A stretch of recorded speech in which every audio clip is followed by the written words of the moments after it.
Yay, we're here. All right. Are we here? Yeah, we Hello? should be here. Can we hear? I don't Okay, know. well, you said you were going to see if everyone could hear us. Well, can they hear us? Can people hear us? I don't know. Well, There's ask a delay 'em. on the stream. Ask them if they can hear us. I'm scared. Can you hear us? Yeah, can you hear us? Okay. Anyways, welcome to the Trinity Force podcast. Wait. We don't have. Can they hear us? I hate you, Tara. I'm done. I quit. I told you it was done. Intro's ruined. Oh, that Chi Jaden Smith. I'm a jerk. All right. They can hear us. Trinity Go. Force. Oh, Oh okay. my God! I'm so angry right now. Oh, it's a great start to a wonderful episode. Welcome to the Trinity Force podcast. We today Adam won't be here. It's his birthday, so he's out getting drunk and hanging out. Pretty much his normal day. He's just not here. Instead of being on his favorite podcast with his favorite people in the whole world, he's drinking with his girlfriend or something. What a jerk. Or something. Or something. Yeah. I don't Putting that know. poor girl to Something of tears. that That took nature. a home to win. All right, and it only took us 3 intros this time to actually get started, so we're actually getting worse. That's all right. I just needed to make sure that they could hear us. This is, all these changes. It's like the preseason changes we're going to discuss. Oh, jeez. Right, Oh, and like It's that. not there's- quite refined yet. There's jagged edges, but it's going to be a beautiful thing. So we actually preseason, the first preseason pass should be out pretty soon, and we're going to go over some of the basic changes this episode. Hopefully by next episode we should have some hard numbers that we can go over. And then for everybody who doesn't know or who didn't hear the last episode, we are going to have Ghostcrawler and 2 of his developers on the site, on the podcast on the 24th. It's going to be, where'd their names go? Roaming Numeral and Koopa are going to be on with Ghostcrawler on the 24th. So there is a subreddit.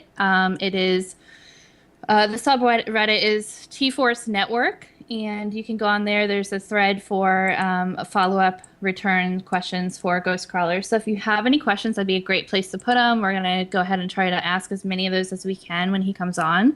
And it's a great opportunity to, have any concerns that you have kind of voiced and get an idea of what exactly these plans mean and what the direction that they had in mind when they implemented all these changes. So it's going to be Yeah, pretty it's gonna be exciting. cool.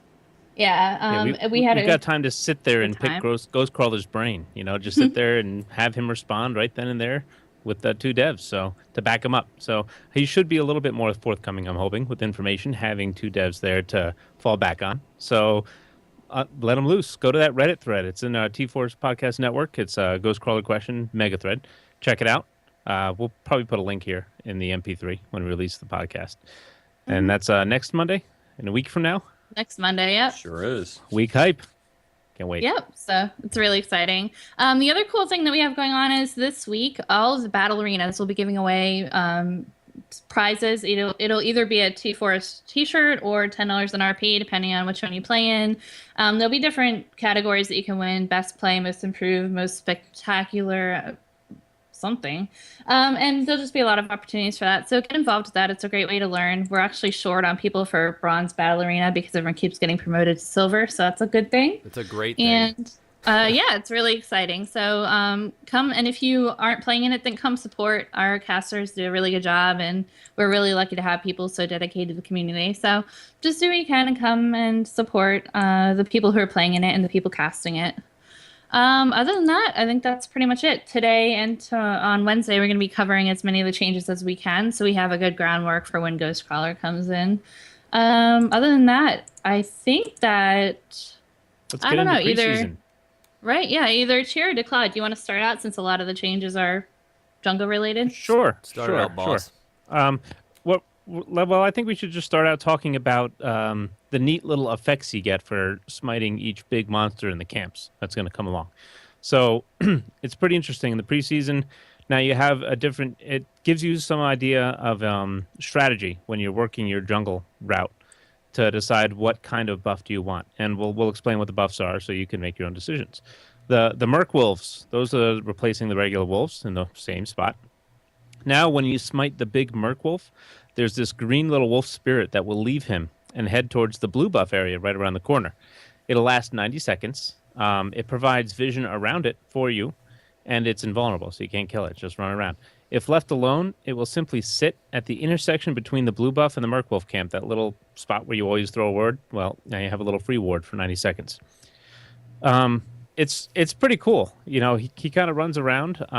It's a great way to protect your own jungle, or, of course, to get information on your enemy. So you could just, when you know the enemy blue buff might be coming up, or you don't really have a timer on it, just go ahead and kill that wolf real quick and get out of there. It can help you in counter jungling. If you're playing somebody who needs a blue buff and you know it's going to be up within the next minute and a half, you can just use your smite on the Merkwolf camp, and then you basically have something in your jungle to know whether or not somebody's coming in to invade you at your blue, or if they're going to be waiting there at your blue for when you get there, or anything like that. So it's a nice little fix. It's like having a ward without a ward. Yep. And not only that, but enemy knows you have vision though if they see that little wolf sitting there. Those deep wards are so important in the last couple seasons. Like if you could get, especially if you played mid or support or jungle, if you could get into their jungle and ward, it eliminated map pressure on like that entire side. Mm-hmm. So when you think about that and you think about this wolf that you don't even have to spend money on putting a ward, and you know you guys can go in and do that, that vision is incredibly valuable. But one other thing that the wolf does that I don't think you mentioned to Claude is that, so if nothing's going on, if there's no champions nearby, it'll just stand in that one spot between the two camps, between blue and wolf camp. Mm-hmm. But if an enemy champion does come close, it'll actually chase them around for a little bit. Right. You can actually see where they're going, or it could scare them off. Right. Yeah, they see that wolf that sees them, and thinking, "Oh crap! I don't want them to gank me at blue. I better just go back the way I came from." And then, right. I mean, that gives you an opportunity to go steal it, or go take whatever Gromp is in the area too. Go take that. That's kind of neat. It seems like they applied that technology with the whole Callista little spirit thing that follows them around too. Wisps, yeah. I love those because they like scream if someone comes nearby. They're like the best words creepy. ever. Like you don't even need to watch the map at that point. But I forgot to mention that's a good point, and that's a big point. You know, they run in there. Oh, you got this little wolf saying, "Here, guys, over here, look, kill it." Mm-hmm.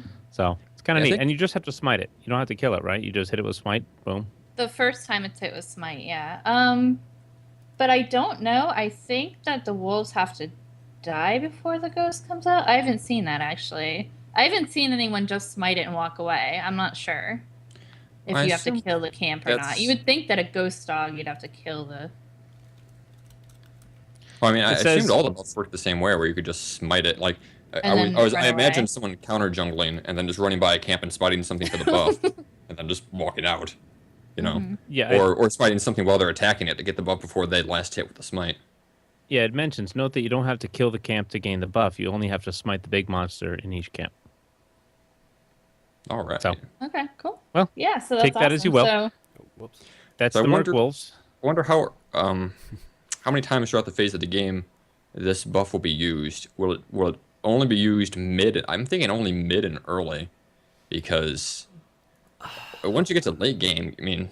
Yeah, I mean, the only thing I could see would be, like, late game if you're pushing into the enemy's base, and then, like, while you're backtracking towards Baron or something. Like, yeah, if you got something, like, say your purple side attacking blue side's base, if you're backing off to go do Baron or something like that, you can go kill the wolf camp on the way back. Now, why you're blowing smite on that camp before you're going to Baron, I don't know. I mean, if you knew you were going to do it sometime soon, you could just send the jungler back to preemptively do it a minute ahead of time, take whatever, and then go back. Hopefully your smite's up by the time it's there. And then you basically have a free wolf that's going to be able to track anybody that goes into that segment of the jungle, which would be pretty significant.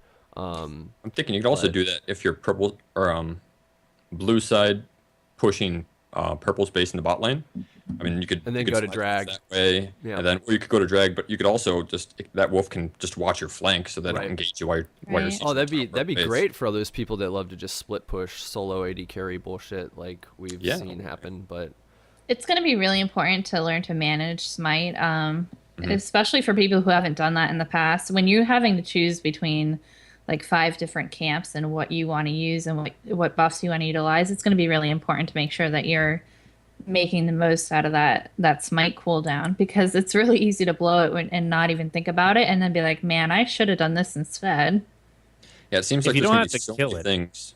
I'm sorry, but there's gonna be so many things that as a jungler I would want to spend smite on. Right. That I'd probably just make Right. the wrong decision every time. Like, Well, ooh, I want this that's buff. the thing. Like, we're gonna see an era of no more willy-nilly smite this camp, smite that camp. Like, whenever it's like, you're not gonna want to smite camps necessarily every time smite's up. You may want to strategically hold your smite until you invade, or hold smite till you do something else. Now, with the item changes that we'll be talking about in a bit, that can switch things up, since some of it lowers cooldown on smite, makes it AoE, does some other stuff, makes it usable on players.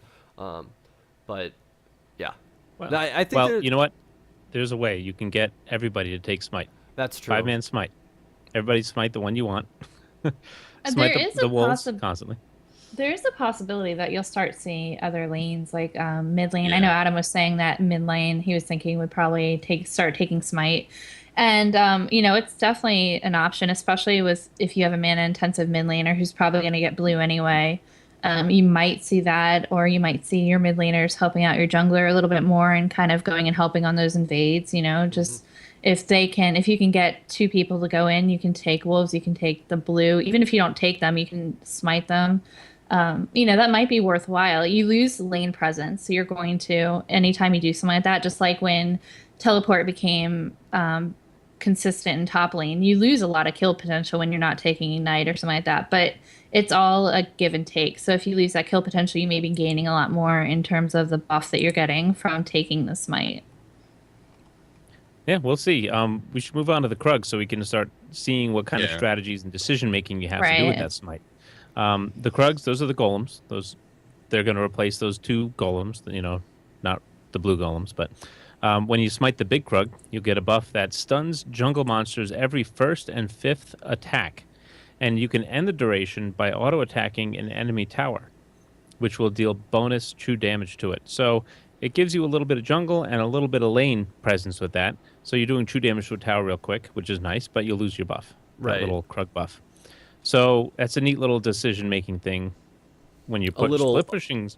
I don't know. I might want to take smite on a split pusher. Does it only use? It only works against jungle monsters, though. This buff really confuses me because so doesn't seem that useful. it gives you a stun, and the stun only works against jungle monsters. So it's on every first and fifth attack, which basically, if you're attacking something more than 5 times, you're probably like an AP tanky jungler anyway. But it's just there to kind of make your clear easier. Otherwise, it doesn't really offer too much. Unless... It depends on the champion you're picking. Like if you're on a champion who can make use of that stun, who needs, because you're one of those always low when you're in there in the jungle. It could help.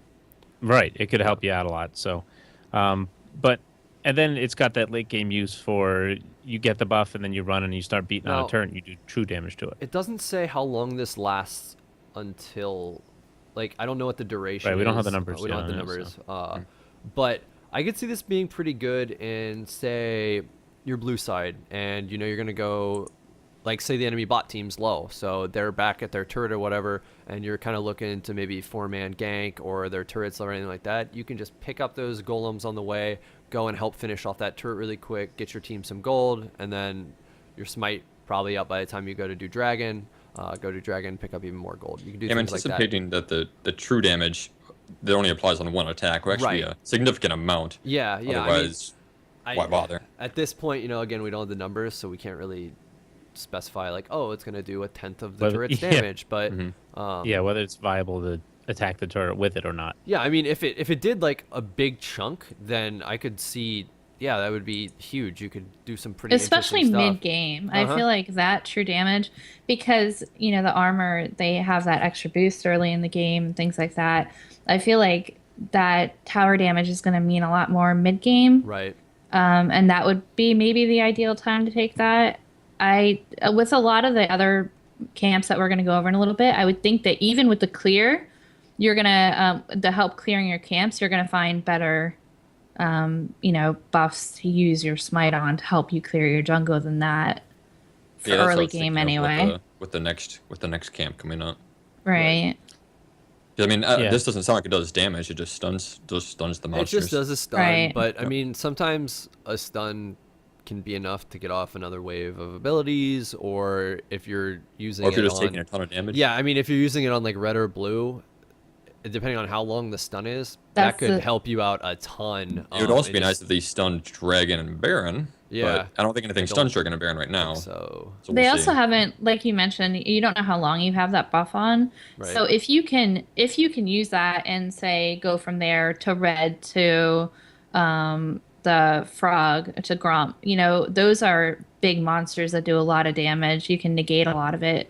But always the hardest camps to clear are always the golems, the white and then red buff. So if one of them is already the Krugs now, which used to be the double golems, then there's only two major, you know, camps left. Right. Yeah. So if you can't make it from there to red all the way back to Gromp, it's not nearly as, you know, useful. But if it lasts that whole time, then it can be a lot more useful. If it lasts like a minute, that's pretty significant because that's just a lot of damage being mitigated. Otherwise, again, depending on how long the buff lasts and how long the stun duration lasts. And then you could smite that early on a character like, let's just throw Wukong or Kha'Zix, who have maybe a hard early clear to get, you know, to level 3 or whatever. That would be pretty significant. That would help them out a lot. But yeah, I'm sure those are numbers that we'll get when they throw out the actual notes. Yeah, hopefully. We'll see what that is. But Gromp has a similar effect in that it's tied pretty much only to jungle monsters or farming. You could use it on minions as well, but you know, what are you going to do that? It gives you an effect kind of like the bladed armor. Enemies who attack you take poison damage over time, and it's rather insignificant. Like, it's not noticeable in duels or with enemy champions. It's not worth tanking an enemy minion wave just for that little bit of poison damage. You know, the minions will kill you before you kill them probably if you just sit there. But it's pretty good on low damage junglers because, you know, you're getting that extra AoE damage around. Sejuani, for example, you're hitting your W, you're AoEing them anyway. You don't kill them with your first wave of it, maybe, or your second wave. Maybe this will kill them with that, so you don't have to focus them after you kill the big monster or the blue buff, whatever the case may be. But, you know, I don't know if I'd want to smite Gromp with all the other choices so far. Right. What do you guys think? I'm wondering if the new jungle start will be to start on Gromp or to start on Golems, and to get that buff to help you clear to help you with your first clear. Yeah. And then depending, I don't know. It would also depend on which buff you want first, red or blue, and which if side you're on. doing Gromp though, you need to smite it because he's kind of heavy hitting early. Yeah, you know, early it's hard to kill. hard. From what so I've you seen, kind of want to smite him. Right. From what I've seen, most of the easy clear jungles this time have been hit pretty hard. Like the high damage early gank lanes, you're like Lee Sin and people who naturally do a lot of damage but aren't particularly tanky. When I was watching, people would do blue buff, and then blue doesn't give you level 2 anymore. They adjusted all of the XP and everything. So you do blue buff, and then you'd have to do wolves so that you could get your buff, and then you'd go and they'd almost die to red. I don't think that you can do Gromp on your first clear because I just don't think that you'd have to go back after that. And with the new jungle items, you don't get to take all of the potions anymore. I think you get half the amount of potions you've been able to take you before. only get 2 potions. So by the time you're done, you get to level 3, you take your red. Most of those junglers that don't have sustain have to back. I was about to say there are certain champions in the jungle that if they don't get a pretty good leash early, they could use up 4 of 5 or even all 5 of their potions just going from red buff to blue buff if they're starting red on blue side. That is kind of terrifying to me because like if you are having that much of an issue and you have to back the moment you get your big buff and then clear a couple of their camps, we might see some really interesting stuff come out of the jungle, or like not even you might see like delayed buff grabs just to get like an early boost on XP early. So, you know, you go and you clear Gromp, then go Wraiths, maybe depending on how much health you have, go take a big buff, or, you know, wait, take something else back. It's going to be different. And the people who've been jungling, I can definitely see this being a thing where everybody's going to have to learn paths that are pretty different from what they've been used to in the past. Yeah, I think it'll vary more from champion to champion now. Did we mention that the jungle is actually getting harder again?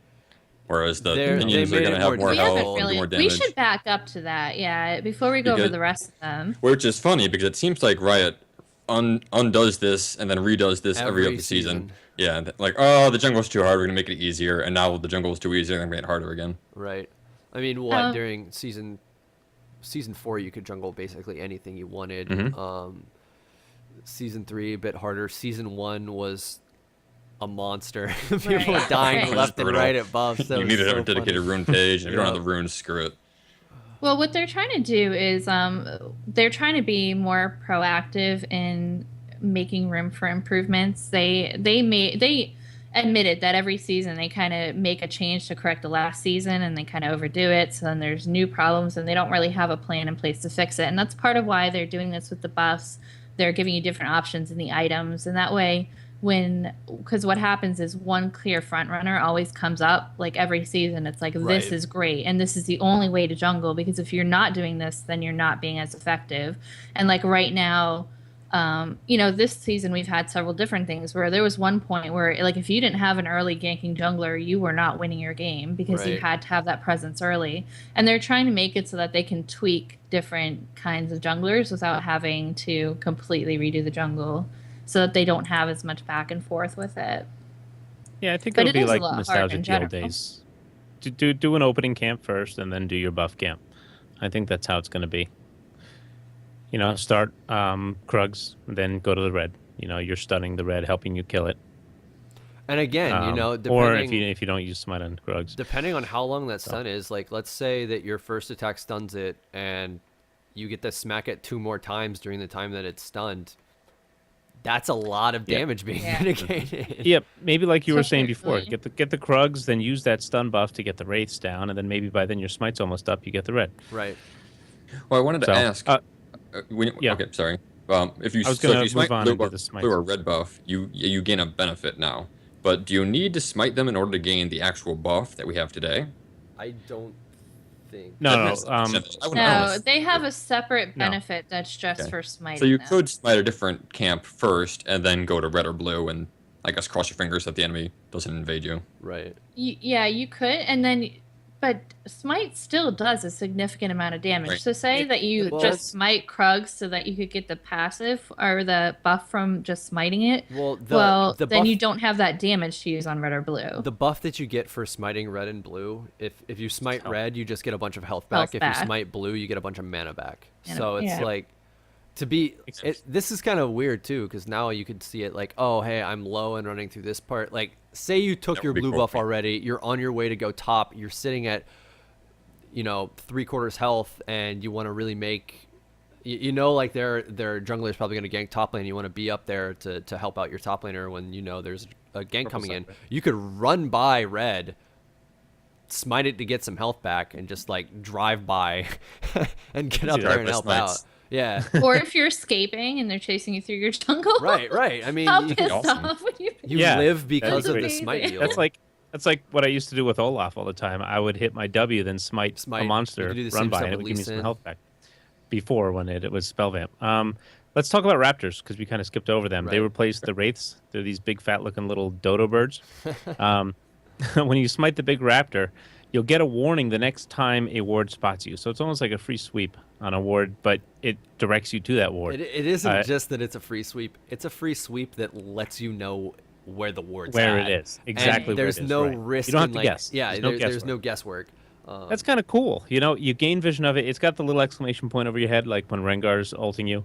And you're like, oh, and all of a sudden you'll get vision of that ward. It also, that adds so much just presence. Like, okay, say you grab wraiths, and then you're going to go gank mid.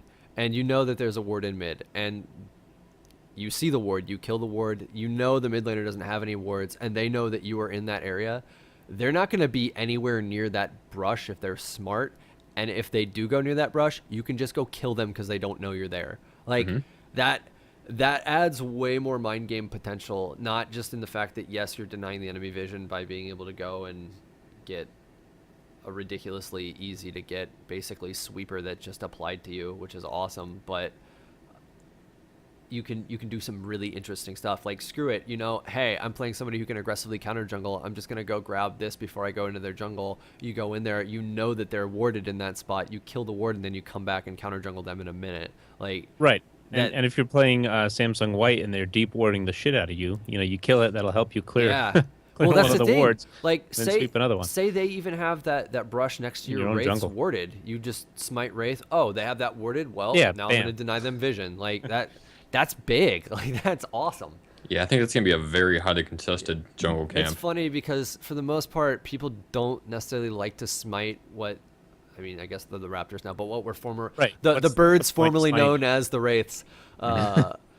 Like, you didn't want to smite that because that camp was for the most part so easy, but now I almost feel like I should be smiting that every time it's up, just because you get so much more map pressure just by existing with that. And I think that depends a lot on your style too. Like, Right. you're a very dominant jungler. You like to gank. You like to exert your presence. If you're more interested in farming, or you have someone that really needs level 6 before you can pull off successful ganks, then maybe you want to get something else first and use it to help clear your Right. jungle faster or something like that. Right, exactly. This is opening up choice depending on what champion you're picking to go in the jungle. And hopefully it opens up a couple more jungle options than we have right now. That'd be kind of cool. Run around with that jungle Karthus again. Oh yeah, jungle Karthus. Assuming you gank early, I'm wondering what your jungle clear path is going to be then. Let's say if you're because you're going to want to smite this before your first gank. That's the thing. How would you save your smite? I'm not gonna know until I get to play a bunch of matches with all the new stuff. I need to jump on the PvE and really tear into it. But I'm just wondering if it's like blue, then red, then golems, then jungling's wraith. gonna It also depends on how complicated. hard the minions are and how much damage they do to you. But Well, Yeah.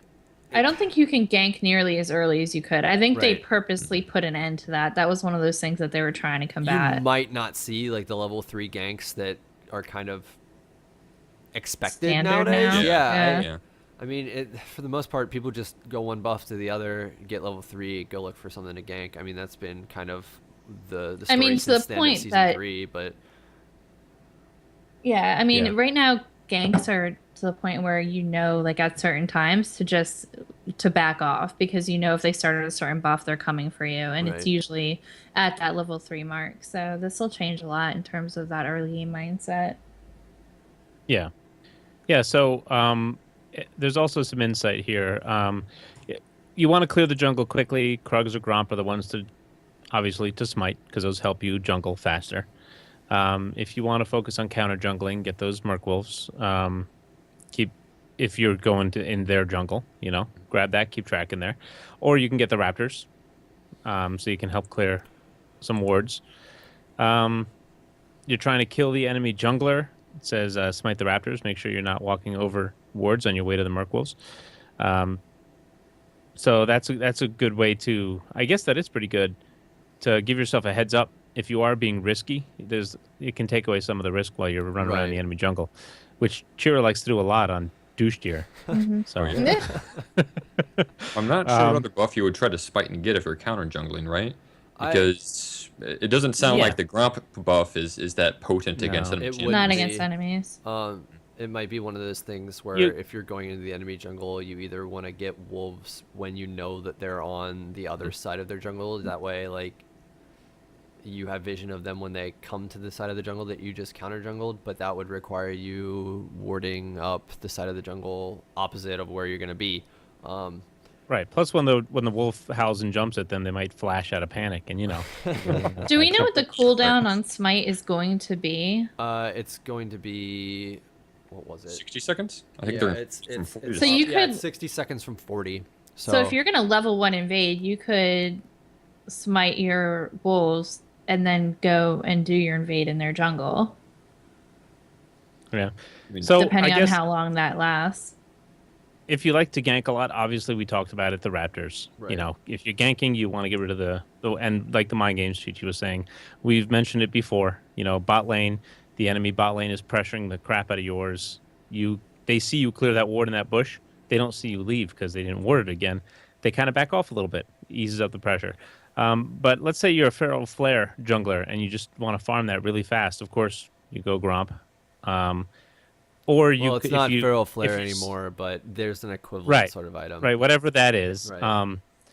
So you can do the ones that'll make you clear faster, obviously, so you can get it done faster. Or if they keep coming in and you have to worry about them interrupting you while you're feeling all safe in your own jungle, then you can get the raptors or wolves. So Really? there's neat little uses for these buffs when you smite. So I don't know. I think I like it. I Exciting. personally like the It's strategy. it's going to, like I said, this is going to make adds more jungling dimension. so more complicated, and junglers are going to be, you're going to have to really, not only are you going to have to make choices on when and where you're going to gank, you're going to have to make choices on when and where you're going to blow smite, when the proper times for, it's not one of those things, oh, you should just hold smite for dragon, baron, whatever, which you're still going to want to do, but now it's going to be like, oh, hey, I should smite this so we can get a slight advantage in their jungle if we're planning to invade in a minute and a half in advance. So now you're gonna have to be doing those like chess moves way in advance. Kind of Yeah. use some weird little mind games to set things up, whether that be going in and like waiting for your team to group, grabbing the raptor camp and then going in together, or like going in by yourself ahead of your team that's like staggered behind you, so you can see if they're have any vision, and then if they jump you, your team just follows up. There's going to be a lot of just weird new depth coming out of the And jungle. it gives you an option for counterplay. If you know they're going to be counter jungling you, or if they start counter jungling, it's frustrating right now. It's like, well, how do I deal with it? They just have a champion I can't really deal with in the counter jungle. I'm in solo queue. My other teammates are not listening to me to help me out when they come into my jungle. Now you have a couple little options to take care of things yourself, to help balance the odds. And I remember I read the article where Riot was mentioning the preseason jungle changes. They're talking about what's called strategic diversity. They don't want every single game to feel the same. Right. If everybody picks the same champions for every game, there's ways to make it a completely different experience. And this is one step towards that. So I personally like it. I like how it adds that diversity to the game. I think that it's gonna definitely let the jungle main shine a Right. lot.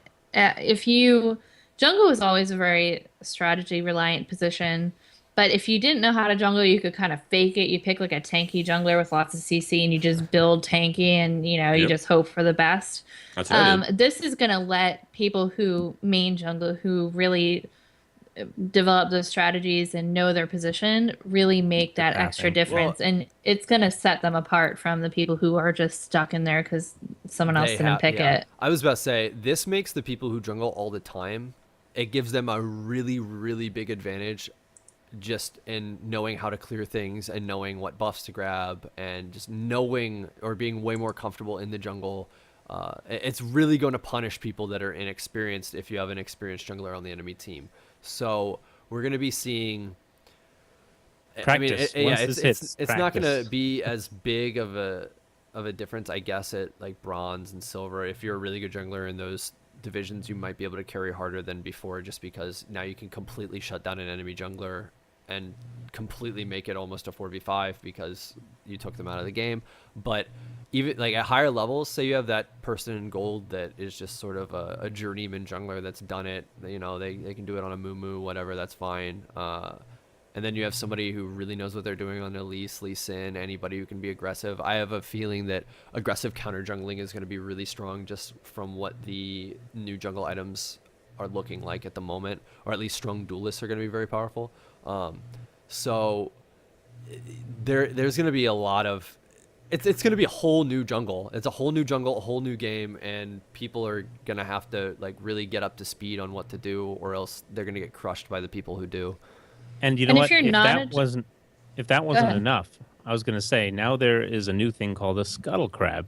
Yeah. Extra camp. Before I get into that, Days, if you wanted to make your Oh, statement. I was just gonna suggest, like, if you don't main jungle, considering all the changes and stuff, you might want to just learn like one jungler and know a strategy that's legitimate, so that you can kind of hold your own, because like we were just saying, like Chiro was saying, you can put yourself at a serious disadvantage if you just walk in the jungle and have no clue what you're doing with all the different buffs and items and stuff. So it's probably a good idea to get comfortable with at least one and just be familiar with the strategy behind it once it's developed. Yeah, and if you're uncomfortable jungling, like you were saying before, do the Krugs or a Gromp so that you can clear your jungle better and stay in there and jungle, like you've been used to doing in this season. So yeah, as a non-jungler, I'm actually really excited to try it. Like I'm a journeyman jungler, but seeing these changes, and I think a lot of people like me are going to want to try these out. So I think junglers can probably be a hotly contested role come preseason. Yeah. Yeah, right Can now we in talk Team about Builder, the we're always waiting Scuttle on jungler. Yeah, let's talk Scuttle about Crab. I'm so excited. Here's like, and it's because, Go and for this is one of the reasons why I'm saying that really strong duelists are going to be great because of the Scuttle Crab. Because if you can outduel the enemy jungler and the enemy team doesn't react to you when you're killing their jungler and the crab, your team's gonna have a really big advantage. Yeah, it's neat. The Scuttle Crab, he roams between the dragon or the Baron river side, and he's harmless. He won't attack you. He'll just run away, which is annoying, and he's hard to kill, which Right. is annoying. So you're sitting there chasing him, trying to kill him. Right now they were saying it's kind of, I don't know if it's buggy or intended, but when he reaches the end of his patrol route, he might teleport away, and then you got to go find him and chase him again. Okay, so he's a pain in the ass. So if you let him get to the end, it's like a little mini game killing the Scuttle Crab. But it's like a little mini if game. you kill him, what happens? Oh, if you kill him, it's so sweet. He will burrow under the ground and appear up at the entrance to the Baron Pit or the Dragon Pit, depending on which one you kill, and create a speed shrine, kind of like in Dominion, where you can run over a little speed shrine. They also have that one in Twisted Tree Line, and it grants vision the whole time. So it's a ward that when you run through it, it gives you a speed boost, which is really sweet. So it constantly refreshes while you're in it, just like the other speed shrines in the other game modes. So, and it lasts 90 seconds. It's not just, it doesn't drop the ward where you kill it. It Right. goes like right directly in front of the entrance of Baron or Dragon. And if anyone plays, yep. right, like how important those wards are, and to get that free vision is ridiculously it's beneficial. Free vision for a minute and a half on two of the biggest points on the map where junglers are going to be walking through. Now, right. I'm assuming they can't sweep this Nope. ward and kill it. Nope. No. All right. Okay, Just according making sure. to this, shrines provide uncounterable vision for the team that killed a Scuttle Crab. Okay. And I just want to, Dom and I were talking a lot about like bot lane and the significance of not only having the Scuttle Crab down there, but we're going to talk about Dragon in a minute, and now the buffs that are go along with that and that stack. And I don't think that speed boost should be underestimated, because if you get that speed boost on a jungler or on a support, it can be, we might go back to like the season 1, season 2 roaming supports where all of a sudden Leona shows up in mid lane. I mean, as you get higher up, you see supports roam more often. Your ADC goes back and you can't buy anything, so you roam mid, you get a kill. So that's going to make it incredibly beneficial to have it on either one of those. I don't think it's a good idea to necessarily get it on the ED, but if you could get it on that tank, on that jungler or support, like get a Rammus with that going on. Well, and here's the not only like seeing as how Rammus is extremely popular right now anyway, and has such a great rate. There are few places that you can put wards and get like a really great like vantage point for a ganking Rammus or somebody who has a ton of speed. Like Vi is really hard. Fast. Yeah, because they can move a great distance. J4 with his gap closer. Right. Well, and it's interesting you say J4, because I was gonna bring up J4 might be the only person that will be able to actually make a huge difference. Maybe Vi, but you're gonna be able to place that Scuttle Crab's just gonna show up if he shows up in front of Dragon, and then bot lane just got incredibly safe to be in for the minute and a half. There, you have instant vision if anybody's coming from anywhere riverside. It frees your support towards something else. And if your support goes in, either wards your try or wards, like if you're blue side and you ward your red buff, like right behind the red buff, you're basically ungankable as long as you don't make a mistake or they come through lane. That is Now, huge.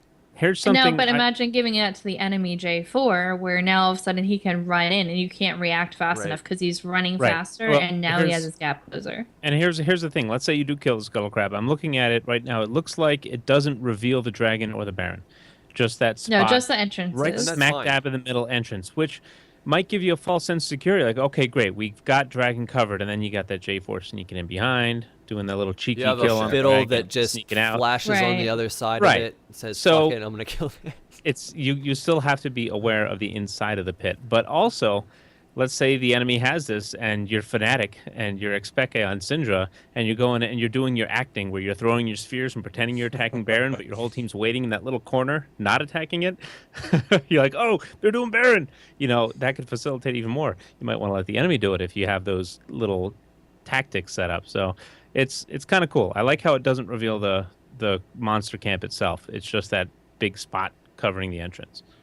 I'm really interested to see how hard the Scuttle Crab is to kill, like how fast it moves and how much damage to do to kill it. It's slow, but it takes a long time to kill. Yeah, I'm wondering if actually this could be like a huge benefit for taking the Crump buff. Is that the Krug buff? Sorry, the stun, Crump, whatever. It's Krug. They're both like grunts, anyways. Anyways, so yeah, like the stun on the first hit. I'm wondering if that's going to be a very, I don't know about very important, but maybe junglers have a hard time killing a single target. Like maybe a Moo. You could take the Krug and then go kill the Scuttle Crab. Well, I mean, if you could lock it down in one spot, if it's in a an advantageous point for your team to show up and help you murder it really quick, that could be huge. Use that. That's a very good point. I like that. So use the smite on Krugs to get the objective of the Scuttle Crab. Mm-hmm. I think that I don't know that the Scuttle Crab's going to be that hotly contested that you need to plan your smite around getting that buff just to kill the crab. I think it's important, and like I'm a support main, like Vision's a big thing, like I get it, but I don't know that it's going to be that big of a deal that you're going to want to plan your entire smite route around getting the crab and getting that Vision. Yeah, maybe if it's available at that time, you're headed down the bot lane or top, wherever you're headed. So, do you want to move into the dragon? Well, just one other point I wanted to make was I just wondered how many people on the team could actually kill the Scuttle Crab. Does it just fall to the jungler? Because I don't anticipate the support would be able to kill this by themselves, right? I mean, the support can't just run out and kill it. They would need the jungler to kill it for them. Right, but if you get a kill bot lane and you shove the tower and then but you don't have enough time to do dragon, then you can take that real quick and go back. You have some security there. Or like when we're playing Caitlyn Sona, we could roam, grab the crab real quick and then get back to bot, and we'd have that ward there. I think that you could do it with an AD and a support. You definitely can't do it just as a support, though. Okay, so it's just an extra option for the laners as well. Right. Right. And if you have the time, if you have the time to go chase the crab and kill it, can you just get the dragon? Right. Well, and I don't think it's probably. With the things they've done to Dragon, I don't think so anymore. Yeah, I want to segue into that Dragon. So instead of global gold, so he no longer gives everybody, no matter where you're at, gold when you kill him. He now grants a buff each time he's killed. So there's so many changes for him. He hits for AoE now, so he AoEs everything. So it's not like you can just tank it up. His new attack is a cone-shaped fire breath in front of him, very similar to Shyvana's Dragon for me. Now, the first time you kill him, you get Dragon's Might. 8% attack damage and ability power. Not only do you get this buff, but the buff stays for the rest of the game. Right. Oh, it does? And it stacks. Right. Yeah. It stacks. So the first time you get it, it gives you 8% attack damage and ability power. And then if you kill it again, you get the 8% attack damage and ability power and 15% damage to minions and monsters. You do? Really? Yes. I thought it just added it onto it. Wow. We might have to. We have to clarify that because I think it's at 8%, and then you move on to each one because once you get the fifth one, then it doubles everything. Yeah. It would be. I think it's like all the buffs that you get are independent of one another. Like so, if you just tack on the next buff in line once you kill. Right, but you keep the old buff. Yeah, you definitely keep the old buff. Yeah. Right, those buffs don't go away. Yeah. So okay, the first time you kill him, you get 8% attack damage and ability power. Second time, 15% damage to minions and monsters. That's pretty awesome, especially if you're jungling. That really increases. It'll help you secure it a third time. Helps you, yeah, seriously. It helps you, last hit, everything like that. Third time you kill him, you get 5% increased move speed. That's huge. You're able to move around the map way quicker on everybody. Their dragon's pretty damn late in the game though, so these are. We'll all get to that in a second. Fourth time you kill him, you do 15% extra damage to towers and buildings, and when you kill him 5 times, every single other bonus is doubled, and your attacks burn enemies for 150 true damage over 3 seconds. So you get, brutal. And that lasts for 180 seconds. So just letting let him get a dragon. We'll take a tower. Dragons are now going to be more important to winning the game than getting a Baron buff. Games are going to be won and lost around how many dragon buffs teams get. The only thing is, now for every time your team kills dragon, he is doing 20% increased damage to you if you kill him once. If you're on the 5th time killing him, he's doing 100% increased damage. And this is on top of the fact that he's already a lot more difficult to kill, and he already does a lot more damage than he was initially doing. Like if you go play right now, he's doing way more damage, and now every time you kill him, he takes 7% less damage from your team. So it's going to be one of those things. Yes, you might be able to get that first dragon before the enemy team gets it, but the next time you go to do that dragon, he's going to be much more difficult, and that gives the enemy team the ability to come in, sweep up the fight, kill your team that's already going to be probably low due to dragon, and then take dragon and catch up on buffs to where you're at. And it also makes junglers stealing dragon with smite or something like that way more important. So instead of sacrificing, like there are times where if you go in and steal dragon, great, you stole dragon, but now you're dead and it's a 3v5 and they're going to go sweep up your base and take an inhib. Was that extra gold really worth it? Maybe not. Maybe it was. Who knows? It depends. If you lost the game, probably not. Question. Now, are these buffs really permanent? Yeah. Yeah. All the way up to 5. The fifth one, the true damage isn't. You get the true damage, 150 true damage over 3 seconds on every auto attack for 180 seconds with the doubled bonuses. And then after that, you have to kill them again to get the bonuses and the true damage. I mean, but first 4 are permanent. The first 4 are permanent. It's to double it is the 5th. So like doubling. I mean, I guess it makes sense why they made dragon more, harder to kill for the team that's getting all the stacks, so that it gives the enemy team somewhat of a counterplay. Well, and like I said, if the dragon's already hurting you, your team can cause enough chaos, it screws up the enemy jungler's smite, and your team can go in and take it. Then you're immediately on the same level playing field as the enemy team who has been tanking dragon for the whole dragon fight. Now here's another thing. Maybe we can revisit it on Wednesday, but it says it takes 7% less damage each time. So 28% for the 5th. Does that apply to true damage like smite? I don't know. I would the enemy imagine smite be more effective than your smite at this point. It's not upping the resistances of the dragon. It's just doing. I don't know. That's a good question. And we'll revisit that. We should have the numbers by Wednesday's cast. So. True damage does go through armor. And true damage. Yeah. Because of that, I would assume it would go through everything. But as you said, it just says 7% reduced damage flat out. So So it might include true damage. But if so, that would be the only thing in the game that affects true damage. If that is the case, that would be the only exception to the true damage rule. So I'm not sure whether or not they've done that. If that does go through, say it's level 18, anything like that, and your smite's doing 1,000 true damage, you're going to have to figure in the fact that it's taking, however, 30%. Right, you'd almost have to kill the enemy jungler if... Yep. Well, you know what? I think when Alistar's ulting... 60. When Alistar's ulting, I think it reduces all damage, including true damage. Huh. I didn't think it did do I don't think it does. I could be wrong, but I don't think it does do true damage. I think it does. We'll revisit this. This is a good mess around with it. Yeah, we'll get you some. Where's Dom when you need him to know? Because otherwise, Vayne and Aurelia would just destroy an ulting Alistar. And I've seen Vayne's go up against a brick wall when he ults, and then when he's not ulting, just rape him in 3 shots. So I'm just basing this off of observations. I haven't actually done the numbers. If somebody has, great, let us know. As for a level 5 buff dragon, like when you're going for that 5th buff, that dragon will be smacking your team for 400 AoE damage to the face every time he smacks. Now, the important thing to know about both Dragon and Baron, now that we're talking about the amount of damage that they deal, is they have a very set and very counterable damage output. So, for example, Baron will do 3 autos and then an ability. So it will make it a little bit easier to juggle that aggro. It'll make it easier to get out of the way of the spells.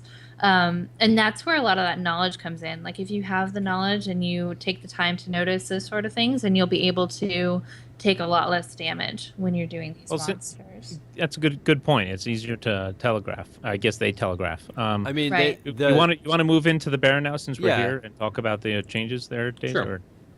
Yeah. So Baron, they completely dismantled Baron buff. It's not at all what it used to be. You used to get your 3% of max HP regen every 5 seconds. You don't get that anymore. It no longer regenerates mana per 5 seconds. It still gives you the 40 AP and 40 AD that it used to. And now it gives you an empowered recall. So it reduces your recall time from 8 seconds to 4 seconds. And your nearby allied minions gain 90% of your movement speed. And I don't know, like if you're especially, I think that this is going to be helpful for those teams that try to sneak Baron. Right, and then get like back if to their you're base. behind, right? If you're behind and they just took your inhib and they overstayed and you go and sneak that Baron, it's harder for them to catch you. Like a lot of times they'd catch you when you're recalling or trying to walk away. Now you can get back a little bit safer. And here's the other thing. Say a team's going for Baron and the other team doesn't think that they can fight them at Baron and just runs to the enemy base to go take it. If that team that was originally on Baron kills Baron quickly, they just got back to base right away. And we should talk about the buff that Baron gives now. Right. The new buff that it gives you actually directly affects your allied minions. Your melee minions gain 80% damage reduction from almost all damage types. Your range minions gain increased damage and a minor increase in range. Your siege minions gain massive increase to range, so much so that they actually outrange towers. That's huge. Their attacks are 50% slower, but are AoE and deal 4 times damage to towers. And then your super minions gain 75% movement speed when nearby enemies, as well as 25% attack speed. So you know all those times when you guys kill Baron and then everyone goes off and starts farming wolves and clearing bot lane. This just puts so much emphasis on actually grouping up and trying to siege and trying to take advantage of these buffs. This also gives a bunch of emphasis. You don't have to all be grouped as 5 to go to independent lanes. So you could send 3 people mid, 1 bot, 1 top, and you just have an overwhelming amount of minions moving across the map extremely quickly. Very powerful minions. Yeah, this is going to, again, if you can build up a large minion wave, get Baron, and then go to a spot, and with even, let's say 4 people, just whatever, or you can send 4 people mid and say top lane's pushing with a large wave, you can send 1 person up there. That 1 person might be able to make such a huge impact with that buff on those minions that they can clear all the way through before the other team is able to really do anything. And then by that time, the group that had moved mid is already shoving up mid and dealing with stuff themselves. So this again adds way more depth to Summoner's Rift rather than just a flat buff to your regen and ability, and makes you have endless sustain when you're trying to siege. This makes it so, hey, this is way more effective if you're able to control where your minions are at, and it adds a kind of awesome mechanic in that it makes minions who, by this point in the game, for the most part, are kind of useless because you can clear waves pretty easily. Really scary, really quick. Yeah, it makes CT more active almost, as opposed to the passive waiting for your regeneration to tick. Right. I mean, now you can go with your huge minion camp and just plow through the tower. And not just that, but if you're behind, this gives you a great way to catch up. Because before, if you were behind and you managed to get Baron, it was okay, great. You got some gold, you got some AP and AD, but it wasn't really game changing. It couldn't really help you withstand sieges too much. Usually, if they're that far ahead, and they've already taken your inhib, and you're just like you're doing a desperate Baron, it was hard to turn the game around. This will give you the ability to kind of maintain your lanes and try to get some of that gold back and neutralize a little bit of the advantage that they have. And say the enemy team does have great like lane clearing champions, Ziggs, Syndra, whatever. These minions are taking, at least the melee minions are taking 80% reduced damage and moving way faster. They're going to be able to get way more hits on objectives, turrets, players, whatever. If you can get a significant wave build up, or even like a slightly larger than usual wave build up,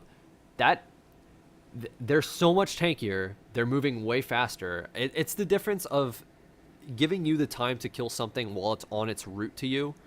So, you're orb walking to kill something while it runs away. Instead, this thing is basically going to be sprinting at your face, taking very little damage, and then it's going to be on you longer than it would be otherwise. And all your melee minions become mini ulting Alistars as long as you're standing near them. Oh, yeah, really. They become these little bricks that are just hard as hell to kill.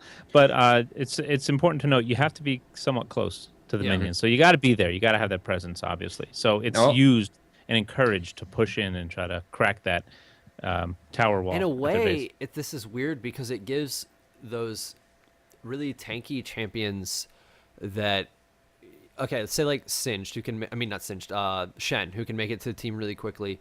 You get Baron, he can split push. If people go to deal with him, he's really tanky.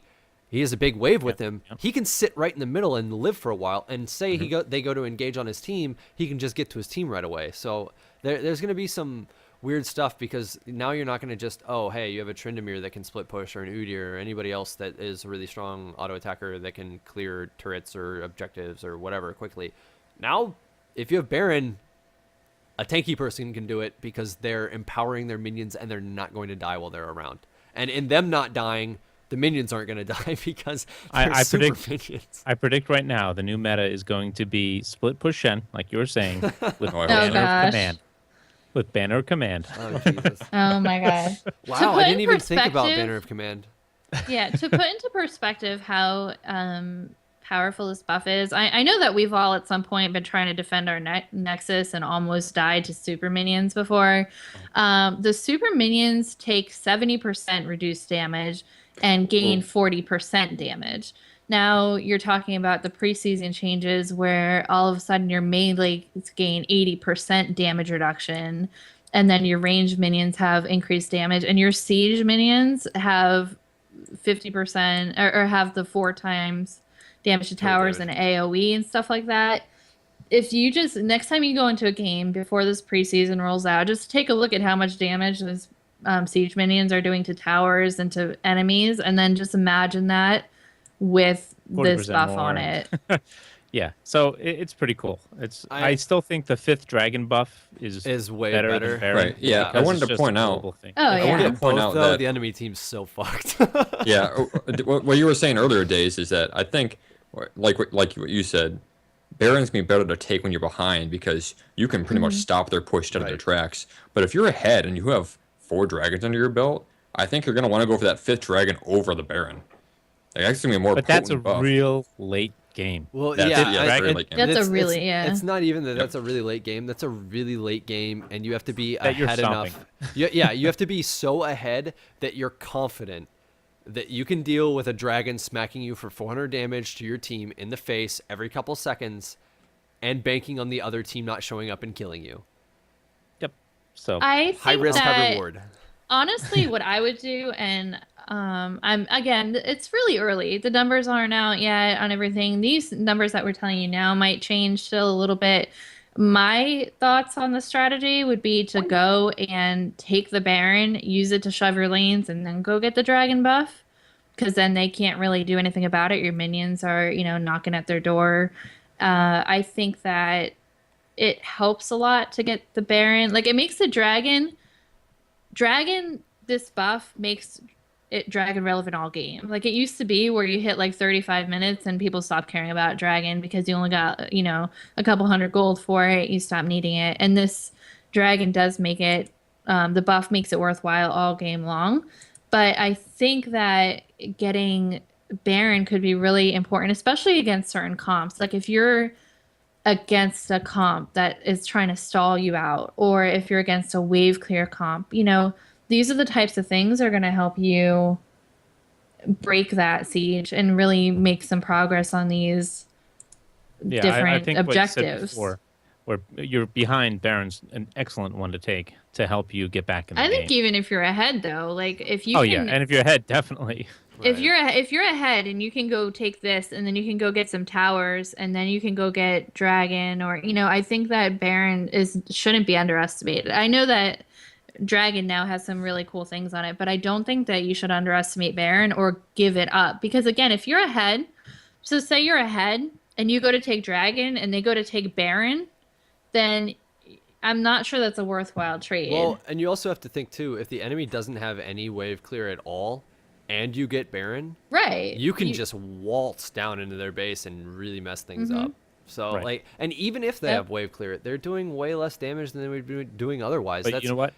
If they have Baron, great against they have Baron, yeah, they have to go into their lanes to make use of it. They have to follow their minions. They have to be around them. Otherwise, they really nerf the shit out of it for just individual power. So if you're a pick comp, they get Baron, they better be sticking together and nut hugging in a lane with some minions. Otherwise, you have the dragon buffs, which give you individual stats, which are pretty much permanent. And not only that, say you get dragon, you get Baron buff, and the enemy team still kind of has an advantage and they're in your jungle or something. That Baron buff isn't helping you for shit if a team fight breaks out somewhere not in a lane. Pushing. Yeah. We're hitting the hour mark here. I think we covered all the jungle, which is great. We can tackle the towers and the items on Wednesday.